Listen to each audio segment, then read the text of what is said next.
வீர வணக்க நினைவேந்தல் கூட்டத்திற்கு என்னோடு தலைமையேற்றிருக்கக்கூடிய மாவட்ட செயலாளர்களே, இங்கு பங்கு பெற்றிருக்கக்கூடிய டெல்டா மாவட்ட செயலாளர்களே, மண்டல செயலாளர்களே, மண்டல துணை செயலாளர்களே,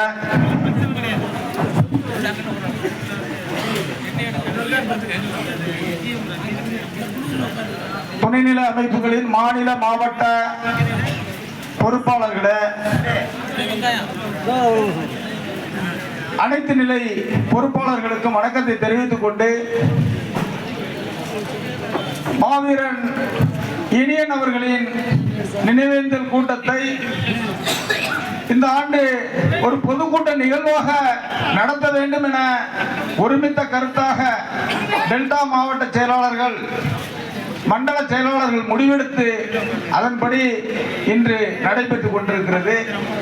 இது நடைபெறுவதற்கு முன்பாகவே இந்த ஆண்டு பொதுக்கூட்டத்தை நடத்த வேண்டும், அடுத்த ஆண்டும் நடத்த வேண்டும். அதற்கு முன்பதாக, அடுத்த ஆண்டுக்கு முன்பதாகவே நாம் அவருக்கு அண்ணன் சொன்னது போல 10 லட்சம் ரூபாய் செலவில் மணிமண்டபம் கட்ட வேண்டும் என்பதை உறுதிபட தெரிவித்திருக்கிறோம். தோழர்களை ஒன்றை மட்டும் புரிந்து கொள்ள வேண்டும். இன்று அனைவரும் தலைவர்களாக தலைவர் எழுச்சி தமிழர் அவர்களின் ஆணைக்கிணங்க வேண்டுகோளின்படி விருப்பப்படி ஊருக்கு ஒரு தலைவர், தெருவுக்கு ஒரு தலைவராக இருக்கிறோம்.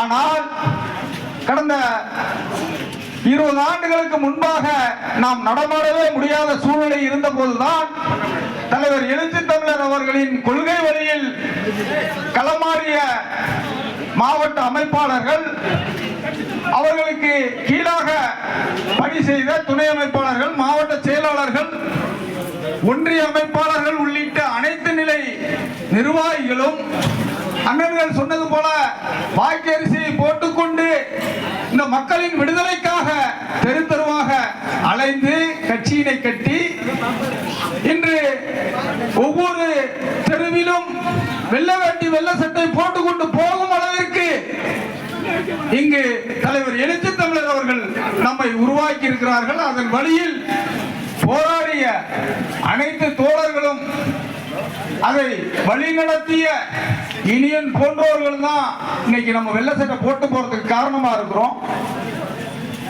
அந்த காலத்துல வெள்ள சட்டை போட்டுட்டு போனாலே, செருப்பு போட்டு போனாலே அடிப்பான், வெள்ள சட்டை போட்டு போனா விடுவானா?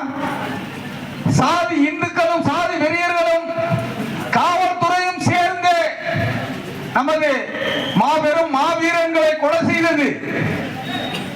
டெல்டா மாவட்டத்தில் மிகப்பெரிய கூலிப்படையினரை அமைத்து தாழ்த்தப்பட்ட மக்களை கொலை செய்தார்கள். அன்று புதைத்து விட்டோம் என கூலிப்படையினரும் சாதி வெறியினரும் காவல்துறையினரும் நினைத்தனர். புதைக்கப்படவில்லை, விதைக்கப்பட்டார்கள். அதன் வழி வந்தவர்கள் தான் நாம்.